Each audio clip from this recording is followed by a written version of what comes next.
ગુજરાત સહિત સમગ્ર ભારતની અંદર વરસાદને લઈને ચોમાસાને લઈને મોટા ન્યૂઝ મળી રહ્યા છે મિત્રો। 4 દિવસ વહેલું ચોમાસું મિત્રો બેસી શકે છે તેવા પ્રબળ સંકેત મિત્રો મળી ગયા છે। સત્તાવાર રીતે મિત્રો 1-2 દિવસમાં તેની જાહેરાત પણ થઈ શકે છે। મોટું તેનું કારણ એ છે કે ખાસ કરીને બંગાળની ખાડી એક્ટિવ થઈ ગઈ છે।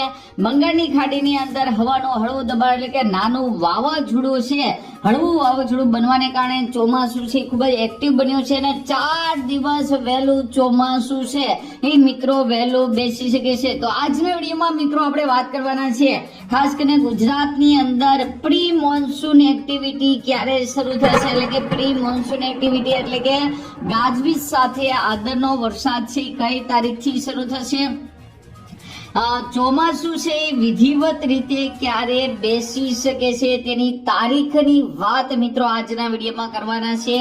સાથે સાથે મિત્રો આ વર્ષે ચોમાસું કેવું રહેશે અને વાવણીને લઈને અને કયું બિયારણ છે મિત્રો આ વખતે વાવવું જોઈએ તેને લઈને અને આ વખતે આખા ચોમાસા દરમિયાનનો કેવો વરસાદ રહેશે તેને લઈને આજના વિડીયોમાં આપણે વાત કરવાના છે। તો અત્યારની લેટેસ્ટ માહિતી પ્રમાણે આપણે જોવા જઈએ તો બંગાળની ખાડી ખૂબ જ એક્ટિવ થઈ ગઈ છે। બંગાળની ખાડીની અંદર હવાનું હળવું દબાણ પણ મિત્રો બનેલું છે, અહીંયા તમે જોઈ શકો છો મિની વાવાઝોડું પણ બન્યું છે જે ખૂબ જ ચોમાસાને મિત્રો આગળ વધારવામાં ખૂબ જ મહત્વનો ભાગ ભજવે છે। આ વર્ષે જોવા જઈએ તો અલ નીનો ખૂબ જ એક્ટિવ છે।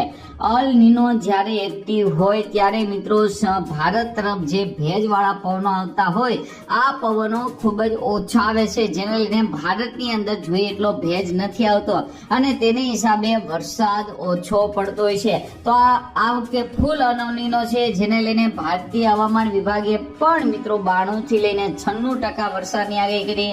હમણાં જ મિત્રો જાણીતા હવામાન શાસ્ત્રી અર્થિયા શેટ્ટી દ્વારા પણ મિત્રો 92 થી લઈને 96, આ સિવાય મિત્રો સ્કાયમેટ વેધર દ્વારા પણ મિત્રો 92 થી 96% વરસાદને લઈને એટલે કે તમામ લોકો એવું કહી રહ્યા છે કે ચોમાસું નબળું બેસશે, પરંતુ અત્યારે એવા સંકેત મળી રહ્યા છે કે ખાસ કરીને ચોમાસું 4 દિવસ વહેલું બેસી શકે છે। આમ તો જોવા જઈએ તો આંદોબાર અને નિકોબાર ટાપુ છે મિત્રો, અહીંયા આપણા આંદોબાર અને નિકોબાર ટાપુ છે। આ ટાપુ પર ચોમાસું છે 20 મે ની આસપાસ મિત્રો બેસતું, એટલે કે દર વર્ષે 20 મે ની આસપાસ સત્તાવાર રીતે મિત્રો અહીંયા ચોમાસું બેસતું હોય છે, પરંતુ મિત્રો આ વર્ષે 16 તારીખની આસપાસ મિત્રો આંદોબાર અને નિકોબાર ટાપુ પર ચોમાસું બેસી જશે, એટલે કે ખાસ કરીને જે 20 તારીખે બેસવાનું હોય તે 16 તારીખે બેસી જશે, એટલે કે 4 દિવસ અગાઉ મિત્રો ચોમાસું બેસી જશે।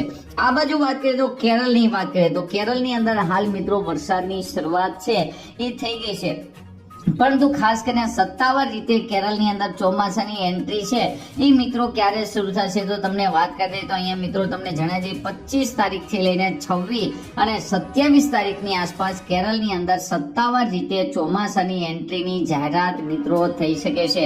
હવે મિત્રો કેરળની અંદર સતત વરસાદ પડી રહ્યો છે છતાં પણ ત્યાં ચોમાસાની જાહેરાત કેમ કરવામાં નથી આવતી તો તમને મિત્રો જણાવી દઈએ કે ખાસ કરીને ફક્ત કેરળની અંદર વરસાદ પડવો જોઈએ એ નહીં, સતત મિત્રો આ વિસ્તારમાં 7 દિવસ સુધી વરસાદ પડે, પછી ભલે મિત્રો ખાસ કરીને 1 ઇંચ પડે, અડધો ઇંચ વરસાદ પડે, પણ સતત 7 દિવસ કન્ટિન્યુ વરસાદ પડવો જોઈએ એવા કંઈક કારણો છે। આ સિવાય મિત્રો ભેજનો જે હ્યુમિડિટી છે, ભેજ પણ મિત્રો હવાની અંદર 70% જેવો હોવો જોઈએ અને પવનોની દિશા પણ મિત્રો ખૂબ જ મહત્વની।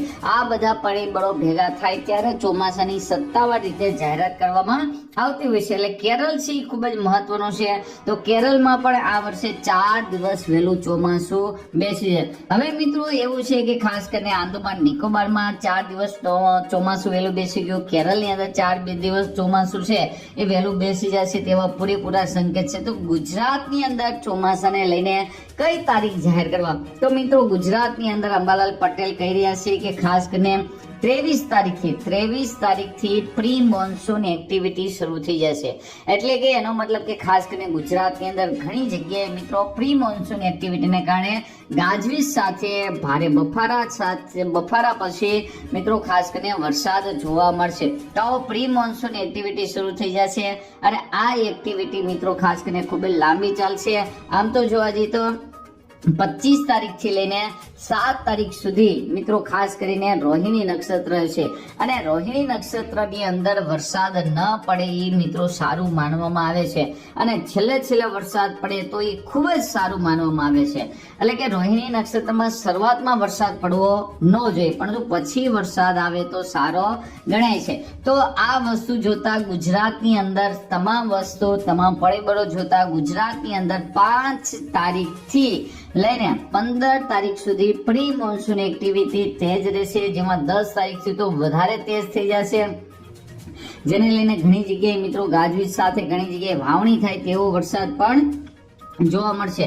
તેના કારણે એ છે, અહીંયા મિત્રો તમે જોઈ શકો છો કે કેરળની અંદર સત્તાવાર રીતે મિત્રો એન્ટ્રી થઈ જાય પછી આ જે ભેજ છે મિત્રો આવી રીતે આગળ વધશે, અને જેને લઈને ગુજરાતની અંદર ચોમાસું નહીં બેસે, પણ પ્રી મોન્સૂન એક્ટિવિટીને કારણે ભેજ છે એ આગળ વધી. એટલે ગુજરાતની અંદર આપણે ચોમાસા બેસવાની તારીખની વાત કરીએ તો 15 જૂન ગુજરાત માટે સહી રહેશે. એટલે કે ગુજરાતની અંદર ટાઈમસર ચોમાસું બેસશે. તે પહેલા 23 તારીખથી પ્રી મોન્સૂન એક્ટિવ ચોમાસું પણ તમામ વિસ્તારમાં નહીં બેસે મિત્રો. ખાસ કરીને દક્ષિણ ગુજરાતમાં સૌરાષ્ટ્રની અંદર વરસાદ આવવા માટે 20 અથવા 21 જૂનની જરૂર પડશે, અને કચ્છ ઉત્તર ગુજરાતની અંદર ચોમાસું બેસવા માટે મિત્રો 25 જૂન અથવા 30 જૂનની આસપાસ સાર્વત્રિક અને સારો વરસાદ જોવા મળી શકે. ત્યાં સુધી મિત્રો સારા વરસાદના કોઈ સંકેત હાલ મિત્રો દેખાતા નથી. હવે મિત્રો આ વર્ષે આપણે મિત્રો ચોમાસું કેવું રહેશે તેને લઈને વાત કરીએ, એટલે ખાસ કરીને વાવણીને લઈને. તો વાવણી મિત્રો સારામાં સારી વાવણી છે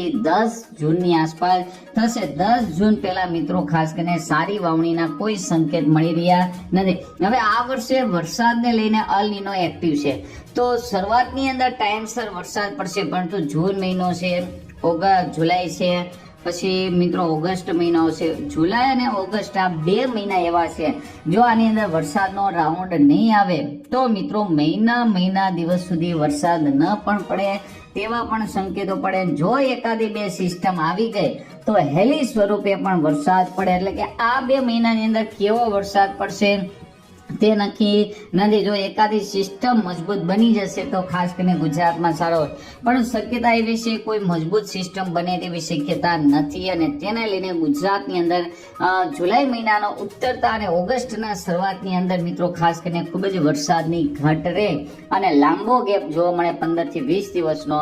તો એ રીતે ખેડૂતોએ પાકની પસંદગી કરવી. આ વખતે વરસાદ છે, ચોમાસું છે, એ થોડુંક લાંબુ ચાલશે, કે દિવાળી સુધી પણ વરસાદ જોવા મળે તેવી પણ શક્યતા જોવા મળી રહી છે. તો એની હિસાબે મિત્રો આપણે પાક પસંદ કરવો જોઈએ. કપાસનો પાક છે, સોયાબીન છે, તેમજ મિત્રો મગફળીનું વાવેતર જ્યાં કરતા હોય છે, તો સ્થાનિક પરિસ્થિતિને અનુકૂળ જ્યાં પણ મિત્રો આપણને અનુકૂળ લાગે તે પ્રમાણે પાક વાવવો જોઈએ. છતાં પણ 1 જૂન મિત્રો યાદ રાખજો, છઠ્ઠો મહિનો પૂરો થશે, 5 મહિનો એટલે કે 1 જૂન, ત્યારે મિત્રો ફાઇનલ ભારતીય હવામાન વિભાગ દ્વારા મિત્રો આગાહી આવી જશે કે ખાસ કરીને જૂન મહિનામાં કેવો વરસાદ આવશે, જુલાઈ મહિનામાં કેવો આવશે, ઓગસ્ટમાં કેવો આવશે, સપ્ટેમ્બર મહિના, આખા મહિનાના મિત્રો ચાર્ટ આવી જશે. 1 જૂન શરૂઆત થાય તે પહેલા મિત્રો આખા વર્ષના ચાર્ટ આવી જશે. તો તે પ્રમાણે મિત્રો આપણે આયોજન કરવું પડશે.